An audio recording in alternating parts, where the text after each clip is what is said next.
أشهد أن محمد رسول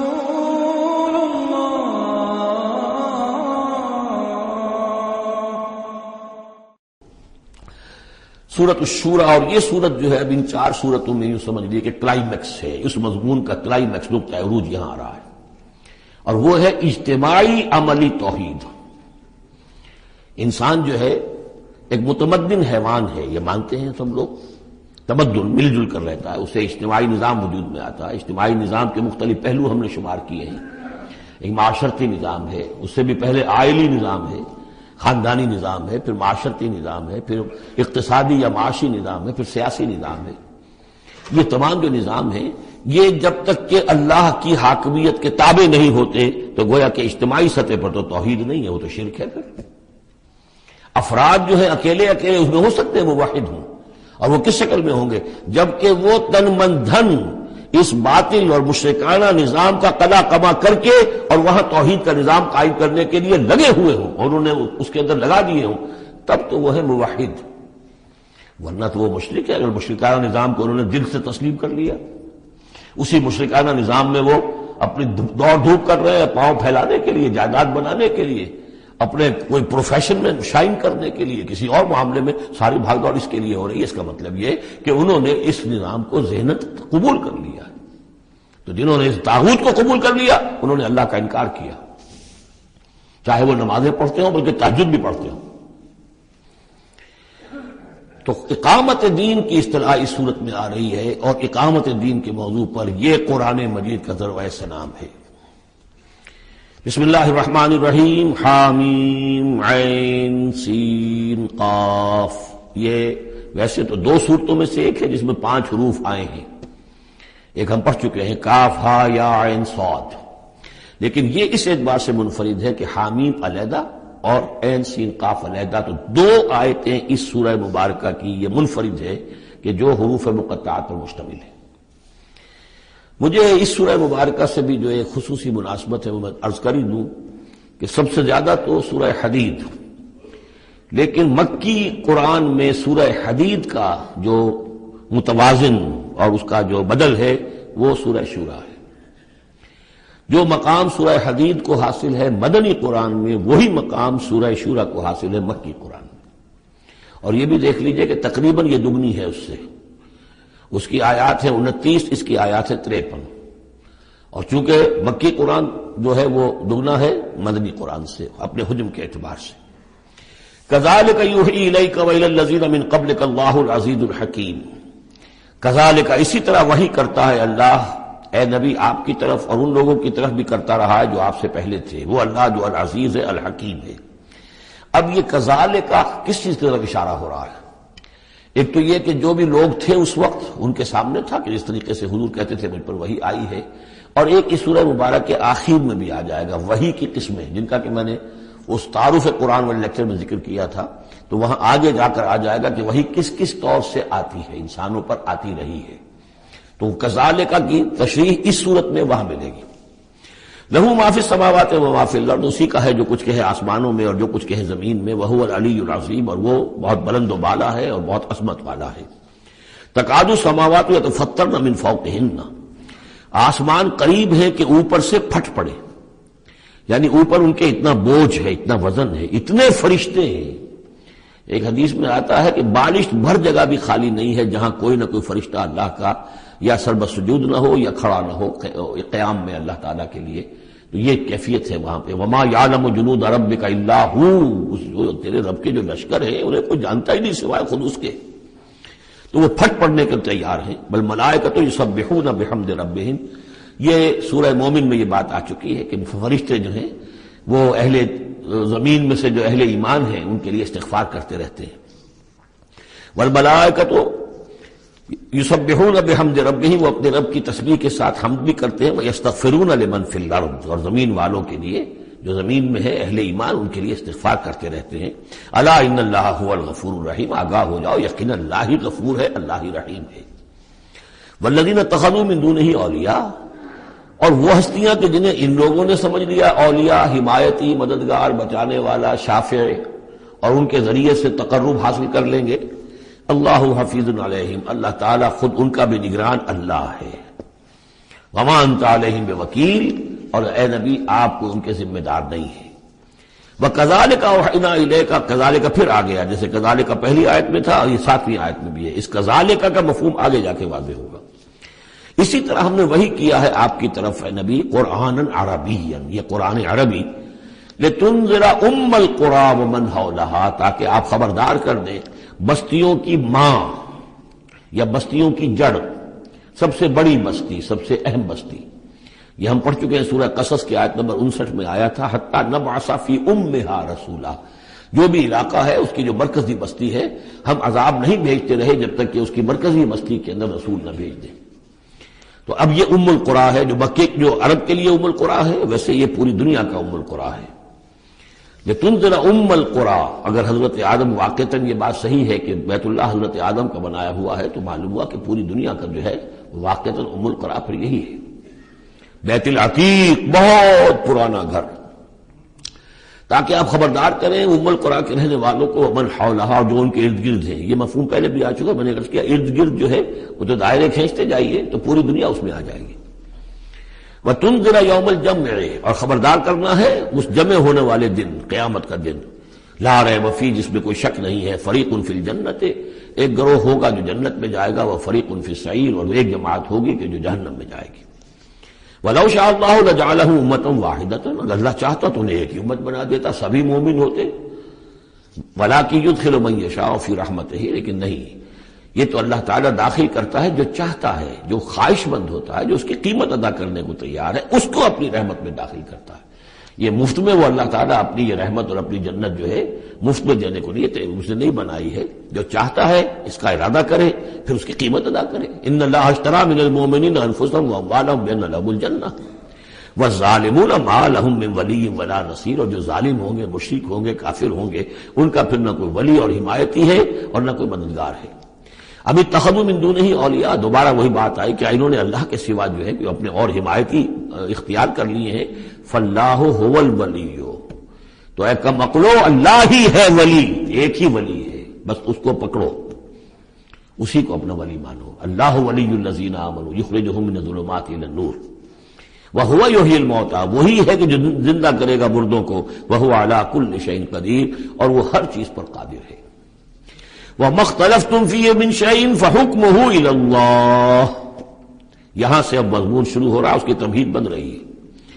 تمہارے مابین جو بھی اختلاف ہو، اس کے فیصلے کا حق اللہ کے پاس ہے. حاکم وہ ہے، اس کے لیے ہے حاکمیت، sovereignty belongs to him and him alone. سروری زیبا فقط اس ذات بے ہمتا کو ہے، حکمراں ہے ایک وہی، باقی بتانے آزری. اس کی حاکمیت کے تحت پورا نظام زندگی کا آ جائے گا تو اس کا نام ہے اللہ کا دین قائم ہو گیا. توحید بالفعل اس پورے نظام میں قائم ہو گئی. ایک اللہ کی حکومت، ایک اللہ کی مرضی، ایک اللہ کا قانون. ذالکم اللہ ربی علیہ توکل، تو وہ ہے اللہ میرا رب، اس پر میں نے توکل کیا ہے. وإلیہ انیب، اور اسی کی طرف میرا رجوع کرنا ہے. فاطر السماوات والارض، وہ آسمانوں اور زمین کا پیدا فرمانے والا ہے. جعل لکم من انفسکم ازواجا، اس نے تمہاری ہی نو سے تمہارے لیے بیویاں بنا دی، جوڑے بنا دیے. ومن الانعام ازواجا، اسی طرح چوپایوں میں بھی ہر سپیشیز کے اندر نر بھی ہے، مادہ بھی ہے. یذرؤکم فیہ، اسی سے وہ تمہاری افزائش کرتا ہے، افزائش نسل، اسی سے تمہیں پھیلاتا ہے. لیس کمثلہ شیء، اس کی یونیک ہستی، اس کے مثال کی سی بھی کوئی شے نہیں. اب کیا کریں؟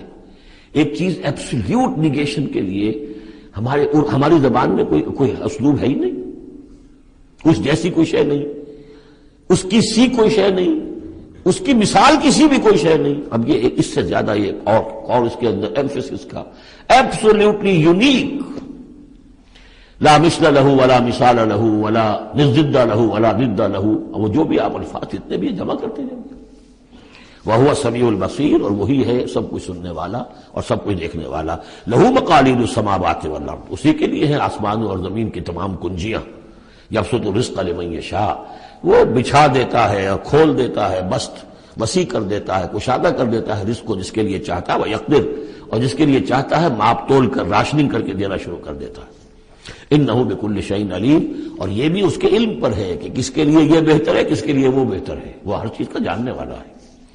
اب جو آیت آ رہی ہے وہ اس سورہ مبارکہ کا کلائمیکس ہے، اور اس موضوع پر قرآن مجید کا کلائمیکس ہے، اقامت دین کے موضوع پر۔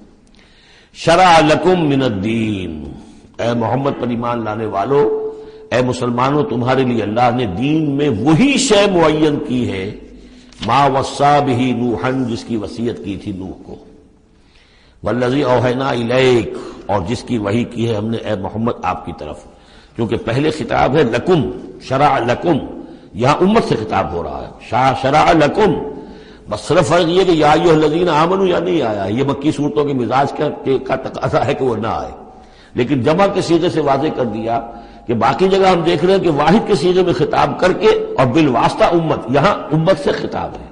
شرع لکم من الدین، تمہارے لیے دین میں وہی شے مقرر کی ہے، ما وصی بہ نوحا، جس کی وصیت کی تھی اس نے نوح کو، والذی اوحینا الیک، اور جس کو کی وحی کی ہم نے محمد آپ کی جانب صلی اللہ علیہ وسلم، وما وصینا بہ ابراہیم و موسیٰ و عیسیٰ، اور جس کی وصیت ہم نے کی ابراہیم کو اور موسیٰ کو اور عیسیٰ کو، ان اقیموا الدین، کہ دین کو قائم کرو۔ دین ایک تو معلوم ہوا اس آیت سے کہ دین سب کا ایک ہے، دین نوح کا اور حضور کا اور ابراہیم کا اور موسیٰ کا عیسیٰ کا علیہم الصلاۃ والسلام ایک ہی ہے، دین تو ایک ہی ہے۔ ان ہذہ امتکم امۃ واحدۃ وانا ربکم فاعبدون، دین تو ایک ہی ہے، شریعتیں مختلف ہیں لیکن دین کو قائم کرو۔ موسیٰ کے دور میں ان پر یہ فرض تھا کہ دین کو قائم کرو، اس کے لیے لڑو، جاؤ، جنگ کرو اور اس خطہ زمین کو حاصل کرو جس پر اللہ کا دین قائم کر سکو۔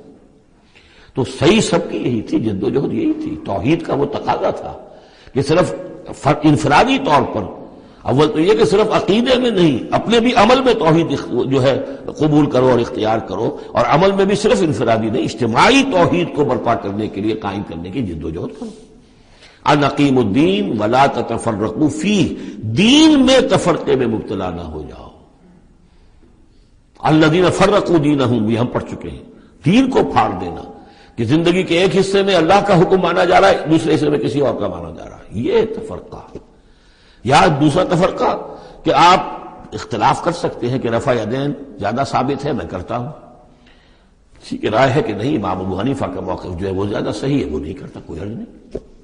لیکن دین میں، دین ایک ہے، دلیل ہوگی اللہ اور اس کے رسول کی، دین میں فرق نہیں ہے۔ وہ تو چاہے حنفی ہیں، مالکی ہیں، شافعی ہیں، حنبلی ہیں، سلفی ہیں، دین تو سب کا ایک ہے، اسلام۔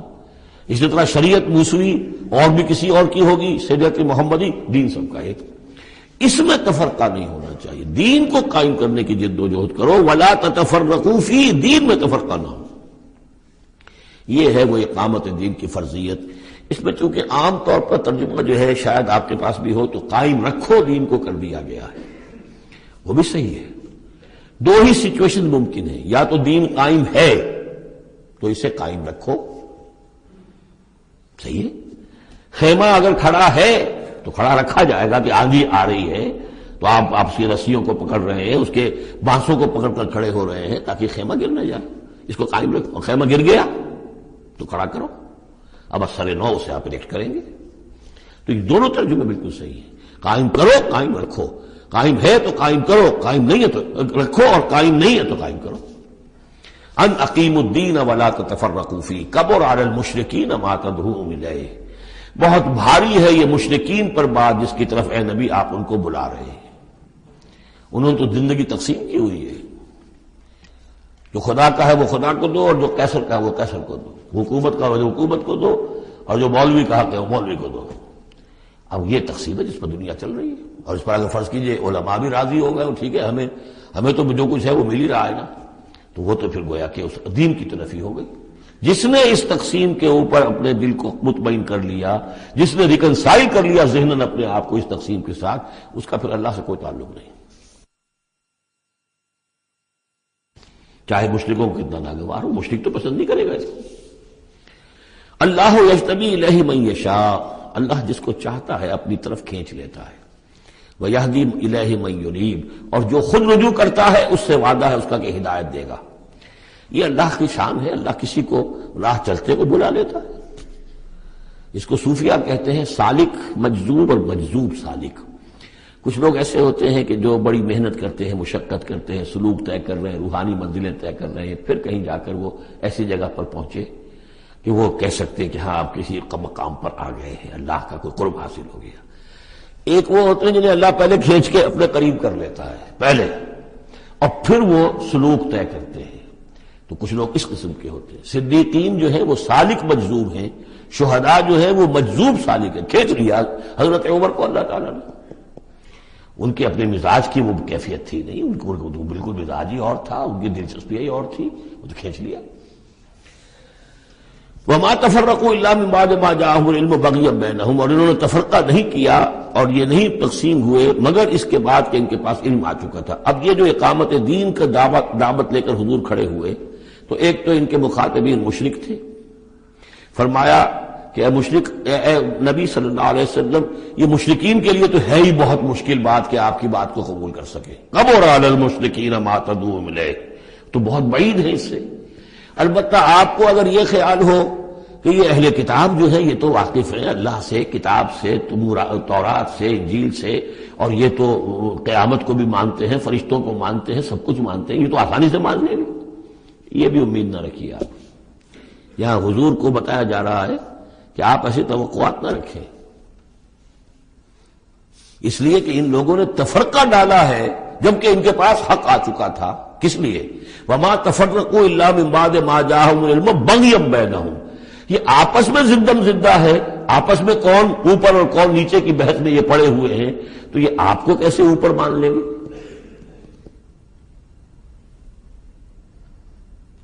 آپ کا قبلہ کیسے مان لیں گے؟ یہ ایک دوسرے کا قبلہ نہیں مانتے۔ یروشلم دونوں کا قبلہ ہے لیکن ایک نے شرقی کر لیا، ایک نے غربی کر لیا۔ جب اہل کتاب جو ہے آپس میں جھگڑ رہے ہیں، لڑ رہے ہیں، وہم یتلون الکتاب، اور جبکہ وہ پڑھ رہے ہیں ایک ہی کتاب۔ قالت اليہود لیست النصارى علی شیء وقالت النصارى لیست اليہود علی شیء وہم یتلون الکتاب۔ تو اے نبی آپ کو کیسے مان لیں گے؟ ذرا توقع نہ رکھیے۔ توقع اگر ہوتی ہے انسان کو تو پھر مایوسی ہوتی ہے۔ Be prepared for the worst, پھر جو اللہ کی طرف سے آ گیا اس کے اوپر شکر ادا کیے، امید نہ رکھیے۔ امید زیادہ رکھیں گے تو جلدی مایوس ہو جائیں گے، تھک جائیں گے۔ کبر علی المشرکین، اب یہ دیکھیں اقامت دین کی جد و جہد اتنی مشکل شے ہے کہ حضور سے کہا جا رہا ہے کہ آپ جلدی کامیابی کی توقع نہ رکھیں۔ مشرکین کے لیے تو خیر یہ بہت بھاری ہے ہی، ان اہل کتاب سے بھی کوئی توقع نہ رکھیے۔ وما تفرقوا الا من بعد ما جاءهم العلم بغيا بينهم ولولا كلمة سبقت من ربك الى اجل مسمى، اور اگر وہ بات پہلے ہی سے تیرے رب کی جانب سے طے نہ ہو چکی ہوتی کہ ان کے لیے ایک اجل مسمى، ایک معین وقت ہے، لقضي بينهم، ان کے جو اختلافات ہیں ان کے فیصلے ابھی چکا دیے جاتے۔ وَإِنَّ الَّذِينَ أُورِثُوا الْكِتَابَ مِن بَعْدِهِمْ، اور جو لوگ کتاب کے وارث ہوئے ہیں ان کے بعد، لَفِي شَكٍّ مِّنْهُ مُرِيبٍ، وہ دھوکے میں پڑے ہوئے ہیں، شکوک و شبہات میں مبتلا ہو گئے ہیں۔ جب اللہ تعالیٰ کسی امت کو کتاب دیتا ہے اور اس امت کے اندر جو ہے پھر وہاں کے نوجوان فرض کیجئے تیسری چوتھی پانچویں نسل میں آ کر دیکھتے ہیں کہ جو اس کتاب کے عالم ہیں، پڑھنے پڑھانے والے ہیں، آپس میں دست و گریبان ہیں، لڑ رہے ہیں، ان کی زندگیوں کو بھی ہم دیکھتے ہیں تو وہ بھی اسی طرح کے دنیا دار ہیں جیسے ہم ہیں، تو ان کا اعتماد کتاب پر سے اٹھ جاتا ہے کہ ہم نے تو یہ کتاب پڑھی نہیں، انہوں نے تو پڑھی ہوئی ہے، یہ تو اس کتاب کو پیے ہوئے ہیں، اور پھر ان کا کردار یہ ہے۔ تو کیا ہے اس کتاب میں؟ پھر ذرا نوٹ کیجئے اس کو۔ وَإِنَّ الَّذِينَ أُورِثُوا الْكِتَابَ مِن بَعْدِهِمْ لَفِي شَكٍّ مِّنْهُ مُرِيبٍ، ان کے اندر شکوک و شبہات، رہب پیدا ہو جاتے۔ فَلِذَٰلِكَ فَادْعُ، فَلِذَٰلِكَ فَادْعُ، تو اے نبی آپ اسی کی دعوت دیتے رہیے، دیتے رہیے۔ ذالکہ کا اشارہ کدھر ہوگا؟ ان اقیم الدین، اقامت دین کی دعوت دیتے رہیے، دیتے رہیے۔ وَاسْتَقِمْ كَمَا أُمِرْتَ، آپ کو اقامت دین کا حکم دیا گیا ہے، دین کو غالب کرنے کی جد و جہد کے لیے آپ کو بھیجا گیا ہے، آپ اسی پر جمے رہیے۔ Never settle for anything less, یہ تو چاہیں گے کمپرومائز کرنا، وَدُّوا لَوْ تُدْهِنُوا فَيُدْهِنُونَ، یہ کافر تو چاہیں گے کہ آپ ذرا نرم پڑے تو وہ بھی نرم پڑ جائیں، لیکن آپ نہیں، آپ کھڑے رہے۔ الحق من ربکم، سورہ کہف میں ہم پڑھ چکے ہیں، الحق من ربکم فمن شاء فلیؤمن ومن شاء فلیکفر، یہ حق ہے تمہارے رب کی طرف سے، جو چاہے پورے پر ایمان لائے، جو چاہے چھوڑ دے، دفع ہو جائے۔ اللہ کو تمہاری ضرورت نہیں ہے، تمہیں اللہ کی ضرورت ہے۔ فَلِذَٰلِكَ فَادْعُ وَاسْتَقِمْ كَمَا أُمِرْتَ وَلَا تَتَّبِعْ أَهْوَاءَهُمْ، ان کی خواہشات کی پیروی نہ کیجیے۔ یہی بات ہے جو پھر آگے سورہ بقرہ میں آئی۔ آگے اس لیے کہہ رہا ہوں کہ نازل تو بعد میں ہوگی نا، ابھی 5-6 سال کے بعد نازل ہوگی سورہ بقرہ۔ لن ترضى عنك اليهود ولا النصارى حتى تتبع ملتهم، اے نبی یہودی اور نصرانی آپ سے راضی نہیں ہوں گے جب تک کہ آپ ان کی پیروی نہ کریں۔ وہ تو کہیں گے ہمارے پیچھے چلو، ہماری گدیاں ہیں، ہماری خانقاہیں چلی آ رہی ہیں، ہمارے مدرسے ہیں، ہمارے یہاں پہ یہ جو ہے مسندیں ہیں ہمارے پیچھے چلو، ہم تمہارے پیچھے کیوں چلیں؟ بڑی اہم ہے یہ 3 آیتیں، بڑی اہم ہے، بڑی اہم ہے۔ شرع لکم من الدین سے شروع ہو کر اور یہ 15ویں آیت، فلذلک فادع واستقم کما امرت ولا تتبع اهواءهم وقل آمنت بما انزل اللہ من کتاب، اور کہہ دیجئے کہ میرا ایمان تو ہے اس کتاب پر جو اللہ نے نازل کی ہے۔ یہ گویا کہ خلاصہ آ گیا یہ سورہ حامیم سجدہ کا، وہ کتاب 6 دفعہ جو کتاب کا ذکر اس میں آیا ہے۔ اس کی دعوت ہے تو اس کتاب کے ذریعے سے، استقامت ہے تو اس کتاب کو پڑھنے سے استقامت ہوگی۔ اتل ما اوحی الیک من کتاب ربک واقم الصلاۃ ان الصلاۃ تنہی عن الفحشاء والمنکر وَأُمِرْتُ لِأَعْدِلَ بَيْنَكُمْ، اور کہہ دیجئے مجھے حکم ہوا ہے تمہارے مابین عدل قائم کروں۔ تم مجھے کوئی واعظ نہ سمجھو، واعظ گو، واعظ قصہ گو، واعظ کہنے کے لیے آئے، اچھی باتیں کہیں، لوگ بھی گردن جھکا کے سن لیتے ہیں، یہ بھی واعظ کہہ کے چلے جائیں گے، کچھ خدمت کر دیں گے ان کی، کچھ پیسے ان کو ہم دے دیں گے، اللہ خیر صلی اللہ، ایک محفل ہم نے منعقد کر لی، ثواب ہو گیا۔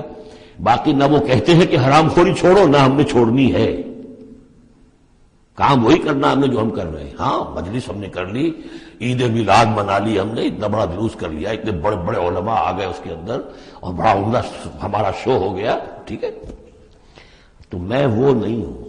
حضور نے فرمایا مجھے حکم ہوا ہے عدل قائم کروں، جیسے کہ حضرت ابو بکر نے کہا تھا، لوگوں جب بیعت خلافت ہوئی ہے تم میں سے ہر کمزور میرے نزدیک قوی ہوگا جب تک کہ اسے اس کا حق دلوا نہ دوں، اور ہر قوی ضعیف ہوگا جب تک کہ اسے حق وصول نہ کروں۔ عدل کو قائم کرنے کے لیے مجھے بھیجا ہے۔ وَأُمِرْتُ لِأَعْدِلَ بَيْنَكُمْ اللہ ربنا وربکم، ویسے اللہ ہمارا بھی رب ہے تمہارا بھی رب ہے، لنا اعمالنا ولکم اعمالکم، ہمارے لیے ہمارے اعمال ہے تمہارے لیے تمہارے اعمال ہے، لا حجت بیننا، آپس میں حجت بازی کرنے کا کوئی فائدہ نہیں۔ اللہ یجمع بیننا، اللہ ہمیں جمع کر دے گا، یا تو اس دنیا میں جمع کر دے گا۔ یہ ان لوگوں سے بات کہی جا رہی ہے جو کچھ نسبتاً قریب ہوتے ہیں، وہ کہتے ہیں نہیں اس طرح نہ کرو، اس طرح کر لو، مقصد تو تمہارا ٹھیک ہے، طریقہ کار یہ نہیں، یوں کرو۔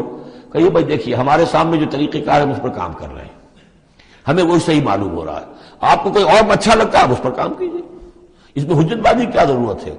آپ بھی مخلص ہیں ہم بھی مخلص ہیں، مقصد ہمارا ایک ہے، آج نہیں تو کل جمع ہو جائیں گے، یا آپ پر واضح ہو جائے گا کہ ہمارا طریقہ کار غلط تھا، یا ہم پر واضح ہو جائے گا کہ ہم نے جسے صحیح سمجھا تھا وہ غلط تھا، جڑ جائیں گے۔ جب تک آپ سمجھ رہے ہیں کہ آپ کا طریقہ کار صحیح ہے، ہم سمجھتے ہیں کہ ہمارا طریقہ کار صحیح ہے، آپ اس پر عمل کیجیے، ہم اس پر عمل کریں گے۔ اللہ ربنا وربکم لنا اعمالنا ولکم اعمالکم لا حجت بیننا وبینکم اللہ یجمع بیننا، اللہ ہمیں جمع کر دے گا، آج نہیں تو کل، کل نہیں تو پرسوں۔ جیسے مینا سے چلتے ہیں قافلے، لاکھوں قافلے ہوتے ہیں جو چلتے ہیں، اور وہ 8 9 10 سڑکیں ہیں، سڑکیں کیا ہیں، وہ سب کے سب فٹ بال کے گراؤنڈز ہیں، چل رہے ہیں قافلے، لیکن سب سڑکیں جو ہیں وہ کنورج کر رہی ہیں عرفات پر۔ جیسے جیسے قافلے بڑھ رہے ہیں وہ سڑکوں کے مابین فاصلے کم ہو رہے ہیں۔ تو اگر تو ہماری منزل واقعی اقامت دین ہے تو چاہے ہم اس سڑک سے آ رہے ہیں چاہے اس سڑک سے آ رہے ہیں، آگے پہنچ جائیں گے۔ اللہ یجمع بیننا، میدان عرفات میں تو ہم جمع ہو جائیں گے نا۔ اور بالفرض اگر دنیا میں ہم جمع نہ ہوئے، الیہ المصیر، ایک دن تو آنا ہے نا قیامت کا، جب اللہ کی طرف اللہ کی عدالت میں کھڑے ہوں گے، وہاں تو ایک جگہ ہوں گے کہ نہیں، وہاں دودھ کا دودھ پانی کا پانی علیحدہ ہو جائے گا۔ والذین یحاجون فی اللہ من بعد ما استجیب لہ حجتہم داحضۃ عند ربہم، اور وہ لوگ جو اللہ کے بارے میں حجت بازی ہی میں لگے رہے اس کے بعد بھی کہ بہت سے لوگوں نے اس کی دعوت پر لبیک کہہ دی ہے، یعنی السابقون الاولون میدان میں آ گئے ہیں، اور اب تو انتظار ہے کہ والذین تبعوہم بإحسان، اب لوگ آئیں، جوق در جوق آئیں، فوج در فوج آئیں، لیکن جو لوگ اب بھی کھڑے ہوئے حجت بازی کر رہے ہیں حجتہم داحضۃ عند ربہم، ان کی حجت بازی ان کے رب کے نزدیک بالکل پسپا ہے، پادر ہوا ہے، اس کی کوئی حیثیت ہی نہیں۔ وعلیہم غضب، اور ان پر اللہ کا غضب ہے، ولہم عذاب شدید، اور ان کے لیے سخت عذاب ہے۔ اللہ الذی انزل الکتاب بالحق والمیزان، یہ کتاب اور میزان ایک آیت میں جمع یا یہاں ہے یا سورہ حدید میں ہے۔ سورہ حدید کی آیت نمبر 25، لقد ارسلنا رسلنا بالبینات وانزلنا معهم الکتاب والمیزان لیقوم الناس بالقسط، یا یہاں ہے اللہ ہی ہے جس نے اتاری ہے کتاب بھی حق کے ساتھ اور میزان۔ میزان وہ نظام ہے دین حق کا، کتاب نے حق مقرر کر دیا ہے، میزان تول کر دیتی ہے۔ پھر اللہ نے دین کو مقرر کر دیا، لیکن دین کا نظام جب تک نہیں ہوگا تو دین کے مطابق فیصلے کیسے ہوں گے؟ اللہ نے تمہیں کتاب بھی دی ہے، نظام دیا ہے، میزان دی ہے۔ وما یدریک لعل الساعۃ قریب، کیا پتا کہ قیامت قریب آئی کھڑی ہو۔ اور الساعۃ سے مراد میری قیامت تو میری موت ہے۔ تم اگر اس میزان کو نصب کرنے کے لیے تن من دھن نہیں لگا رہے ہو تو کیا پتا مہلت عمل کل ختم ہو جائے، کیا پتا ہم میں سے کسی کو کل صبح کا سورج دیکھنا نصیب نہ ہو، کیا پتا۔ تاخیر و تعویق میں وقت ضائع کرنا سب سے بڑی حماقت ہے۔ یستعجل بها الذین لا یؤمنون بها، اس قیامت کے لیے جلدی مچا رہے ہیں وہ لوگ کہ جو اس پر ایمان نہیں رکھتے۔ والذین آمنوا مشفقون منها، جو ایمان رکھتے ہیں وہ تو اس سے ڈرتے ہیں، لرزاں و ترساں رہتے ہیں۔ جو سورہ نور میں ہم نے پڑھا، یخافون یوما تتقلب فیہ القلوب والابصار، وہ لوگ تو اس مقام میں بلند پر پہنچنے کے باوجود لرزاں و ترساں رہتے ہیں اس دن کے خیال سے جس دن اپنے پروردگار کے حضور کھڑے ہونا ہوگا۔ الذین آمنوا مشفقون منها ویعلمون ان الحق، وہ جانتے ہیں کہ وہ حق ہے، آ کر رہے گی۔ الا ان الذین یمارون فی الساعۃ لفی ضلال بعید، آگاہ ہو جاؤ جو لوگ قیامت کے بارے میں جھگڑتے ہیں اور اس میں شک و شبہ کرتے ہیں وہ بڑی دور کی گمراہی میں پڑ چکے ہیں۔ اللہ لطیف بعبادہ یرزق من یشاء، اللہ بہت باریک بین ہے اپنے بندوں کے لیے اور وہ رزق دیتا ہے جس کو چاہتا ہے۔ یعنی اقامت دین کی جد و جہد میں یہ فکر نہ تمہیں ہو کہ کیا کھائیں گے کیا پیئیں گے۔ میں آپ کو حضرت مسیح کا وہ قول بھی سنا چکا ہوں جو متی کی انجیل میں ہے، کیوں فکر کرتے ہو کیا کھاؤ گے پیو گے؟ کیا جنگل کی چڑیاں جو ہیں جو نہ ہل چلاتی ہیں، نہ بوتی ہیں، نہ کاٹتی ہیں، لیکن صبح کو اپنے گھونسلوں سے نکلتی ہیں اور شام کو آسودہ ہو کر واپس آتی ہیں، تو وہ رب جو ان کو کھلاتا پلاتا ہے وہ تمہیں نہیں کھلائے گا؟ کیوں تشویش کرتے ہو کہ کیا پہنیں گے؟ جنگل کی سوسن کو نہیں دیکھتے کہ جیسا خوبصورت لباس اللہ نے اسے دیا ہے۔ سلیمان بھی اپنی ساری شان و شوکت کے باوجود ویسی پوشاک نہیں رکھتا تھا۔ تو جو اس گھاس کو یہ سب کچھ دے رہا ہے جو آج ہے اور کل جلا دی جائے گی، کیا وہ تمہیں نہیں، تمہارا تن نہیں ڈھانکے گا؟ لیکن تمہیں ایمان نہیں ہے۔ تو فرمایا اللہ لطیف ہے اپنے بندوں کے لیے۔ ایک دفعہ یکسو ہو کر فیصلہ تو کرو کہ اب اپنے آپ کو وقف کرنا اس کام کے لیے۔ اللہ تعالیٰ وہاں سے رزق دے گا جہاں سے تمہیں گمان تک نہیں ہوگا۔ من یتق اللہ یجعل لہ مخرجا ویرزقہ من حیث لا یحتسب، لیکن اس کے لیے اللہ پر ایمان ضروری ہے، توکل ضروری ہے۔ ہاں تھوڑا سا اللہ تعالیٰ امتحان بھی لے لیتا ہے، سختیاں بھی آ جاتی ہیں، امتحان پھر آدمی ثابت کر دے کہ میں تو یکسو ہوں، اے اللہ میں نے فیصلہ کر لیا، اللہ پہ راستے کھول دیتا ہے۔ وَهُوَ الْقَوِيُّ الْعَزِيزُ، وہ تو بہت قوی ہے، زبردست ہے۔ اب یہ جو مضمون آگے آ رہا ہے یہ وہ ہے جس کی کلائمیکس ہم پڑھ چکے ہیں سورہ بنی اسرائیل میں، من کان یرید العاجلۃ عجلنا لہ فیہا ما نشاء لمن نرید، یہاں وہی مضمون مختصر آ رہا ہے۔ من کان یرید حرث الآخرۃ نزد لہ فی حرثہ، جو شخص کے طالب بن گیا ہو آخرت کی کھیتی کا، ہم اس کی کھیتی میں اضافہ کرتے رہتے ہیں، بڑھوتری ہوتی رہتی ہے۔ ومن کان یرید حرث الدنیا، اور جو بن گیا ہے دنیا ہی کی کھیتی کا طالب، نؤتہ منہا، ہم اس میں سے اسے کچھ دے دیتے ہیں، فما لہ فی الآخرۃ من نصیب، پھر آخرت میں اس کا کوئی حصہ نہیں ہے۔ ام لہم شرکاء شرعوا لہم من الدین ما لم یأذن بہ اللہ، یہ شرک کے معاملے میں یہ مضمون بہت اہم ہے۔ ایک تو بار بار آیا ہے کہ نہ اللہ نے کوئی سند اتاری، نہ سلطان اتاری، نہ کسی کتاب میں اس کے لیے کوئی دلیل اتاری، کہیں کچھ ہے ہی نہیں۔ لیکن یہ بات جو ہے یہ منفرد ہے یہ سورہ مبارکہ اس بات میں کیا ان کے کوئی ایسے شرکاء بھی ہیں کہ جنہوں نے انہیں کوئی دین دیا ہو، کوئی قانون دیا ہو، کوئی نظام دیا ہو؟ لات عزا منات ہبل، کوئی انہوں نے تمہیں کتاب دی ہے، کوئی شریعت دی ہے، کوئی نظام دیا؟ ام لہم شرکاء شرعوا لہم من الدین ما لم یاذن بہ اللہ، جس کے کہ اللہ نے اذن نہ دیا ہو، حکم نہ دیا ہو۔ اگر تو واقعی کوئی الہ ہے، کوئی واقعی ہے، تو اسے دینا چاہیے۔ یہ نظام ہے تمہارے لیے، نظام کے بغیر کیسے الہ ہو گیا؟ ام لہم شرکاء، کیا ان کے کوئی ایسے شرکاء ہیں شرعوا لہم من الدین کہ انہوں نے دین میں کوئی شے ان کے لیے ایسی طے کر دی ہو کہ ما لم یاذن بہ اللہ، جس کے لیے حکم نہیں دیا اللہ نے۔ ولولا کلمۃ الفصل لقضی بینہم، اور اگر ایک فیصلے کی بات جو ہے وہ پہلے سے طے نہ ہو چکی ہوتی، ان کے درمیان فیصلے کر دیے جاتے۔ وان الظالمین لہم عذاب علیم، اور ان ظالموں کے لیے تو بہت دردناک عذاب ہے۔ تری الظالمین مشفقین مما کسبوا، اب قیامت کا نقشہ کھینچا جا رہا ہے۔ تم دیکھو گے ان ظالموں کو، مشرکوں کو، کافروں کو کہ ڈر رہے ہوں گے، کانپ رہے ہوں گے اپنے کرتوتوں کے تصور سے۔ مما کسبوا، اور اس سے تو پتا ہوگا، بل الانسان علی نفسہ بصیرہ، انسان کو تو معلوم ہے، اپنی کیفیت تو معلوم ہے اسے، تو لرزاں و ترساں ہوں گے۔ وَهُوَ وَاقِعٌ بِهِمْ، اور وہ ان کے اوپر پڑنے والا ہوگا۔ اب جو بھی انہوں نے کمایا ہے وہ گویا کہ اب ان کے سروں پر گرنے والا ہوگا۔ والذین آمنوا وعملوا الصالحات، اور اس کے برعکس وہ لوگ جو ایمان لائے تھے، جنہوں نے ایمان کے تقاضے پورے کیے، عمل صالح کا حق ادا کیا، فی روضات الجنات، وہ جنتوں کے باغات میں ہوں گے۔ لہم ما یشاءون عند ربہم، ان کے لیے وہ سب کچھ ہوگا ان کے رب کے پاس جو کچھ وہ چاہیں گے۔ ذالک هو الفضل الکبیر، یقیناً یہ بہت بڑی فضیلت ہے جو انہیں حاصل ہو جائے گی۔ ذالک الذی یبشر اللہ عبادہ الذین آمنوا، یہ ہے وہ انجام نیک جس کی بشارت دے رہا ہے اللہ اپنے ان بندوں کو، الذین آمنوا وعملوا الصالحات، جو ایمان لائیں اور نیک عمل کریں۔ قل لا اسألکم علیہ من اجرا قل لا اسألکم علیہ اجرا الا المودۃ فی القربى، کہہ دیجئے کہ میں تم سے کوئی اجرت نہیں مانگتا، کوئی اجر نہیں مانگتا، کوئی مزدوری نہیں مانگتا، کوئی انعام میں نے کبھی نہیں مانگا، الا المودۃ فی القربى، سوائے قرابت داری کے لحاظ کے۔ اس آیت کو اہل تشیع نے توڑ مروڑ کر بنا دیا ہے کہ یہاں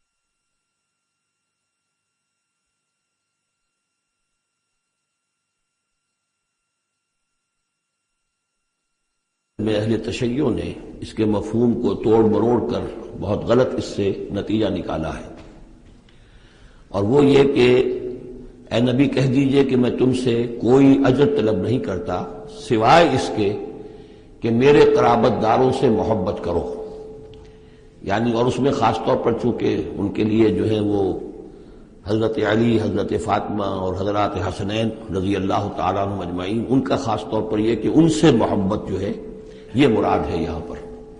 حالانکہ اس کا مفہوم بالکل جدا ہے کہ میں تم سے کوئی اجر تو نہیں مانگتا، لیکن یہ کہ میں تم سے یہ ضرور چاہتا ہوں کہ قرابت کا لحاظ تو کرو، میں آخر تمہارے کنبے کا آدمی ہوں، قبیلے کا آدمی ہوں، تم جو کچھ میرے ساتھ کر رہے ہو، جو عرب کی ایک تہذیب ہے، اس کا ایک کلچر ہے، قرابت کا جو لحاظ ہوتا ہے وہ تو کرو۔ تمہارا جو طرز عمل ہے اس میں تو گویا کہ تم نے ان ساری ہی جو بھی ہماری روایات میں سے جو اچھی چیزیں تھیں، میری زدم زدہ میں، میرے شقاق میں آ کر تم نے سبھی کو نظر انداز کر دیا ہے۔ بس یہ ہے اس کا مفہوم، قل لا اسألکم علیہ اجرا الا المودۃ فی القربى ومن یقترف حسنۃ نزد لہ فیہا حسنا، اور جو کوئی بھی کوئی بھلائی کمائے گا تو ہم اس کے لیے اس میں اور بھلائی میں اضافہ کرتے رہیں گے۔ ان اللہ غفور شکور، یقیناً اللہ تعالیٰ غفور ہے اور شکور ہے۔ ام یقولون افترى علی اللہ کذبا، کیا ان کا یہ خیال ہے کہ یہ قرآن محمد نے خود گھڑ کر صلی اللہ علیہ وسلم اللہ تعالیٰ کی طرف منسوب کر دیا ہے؟ فَإِن يَشَإِ اللَّهُ يَخْتِمْ عَلَىٰ قَلْبِكَ، اب یہاں پہ خطاب حضور سے کرتے ہوئے اللہ تعالیٰ فرما رہے ہیں کہ اے محمد اگر ہم چاہیں، اگر اللہ چاہے تو آپ کے قلب کے اوپر مہر کر دے، یعنی پھر یہ کہ یہ جو آپ کے پاس وحی آ رہی ہے وہی نہیں آ سکے گی، یعنی وحی کا آنا جو ہے اس میں آپ کے اختیار کو سرے سے یہ دخل بھی نہیں ہے۔ کجا یہ کہ آپ اس کو بنائیں، گھڑیں اور اس کو خود تصنیف کریں، یہ تو بالکل خالصتاً آپ کے لیے وہبی شے ہے۔ اگر ہم چاہیں، اللہ چاہے تو یہ کہ اسی طرح جیسے کہ سورہ بنی اسرائیل میں آ چکا ہے کہ ہم چاہیں تو لنذهبن بالذی اوحینا الیک، پھر ہم لے جائیں، سلب کر کے لے جائیں آپ سے اس وحی کو، اور قرآن مجید آپ کے سینے میں سے ہم سلب کر لیں، اختیار مطلق ہمارا ہے۔ ان کو بتایا جا رہا ہے کہ اس میں محمد الرسول اللہ صلی اللہ علیہ وسلم کا شخصی طور پر کوئی دخل نہیں۔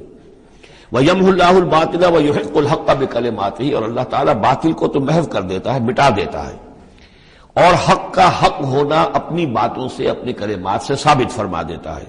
بس اس میں وقت لگتا ہے، لیکن یہ کہ بالآخر احقاق حق اور ابطال باطل، یہ الفاظ آئے تھے سورہ انفال میں، اس لیے کہ اس کے بعد جو ہے غزوہ بدر میں وہ احقاق حق اور ابطال باطل کا جو ہے مرحلہ گویا کہ وہ مبرہن ہو گیا، واضح ہو گیا، اور الفرقان، فرق کر دیا اس نے حق و باطل کے مابین۔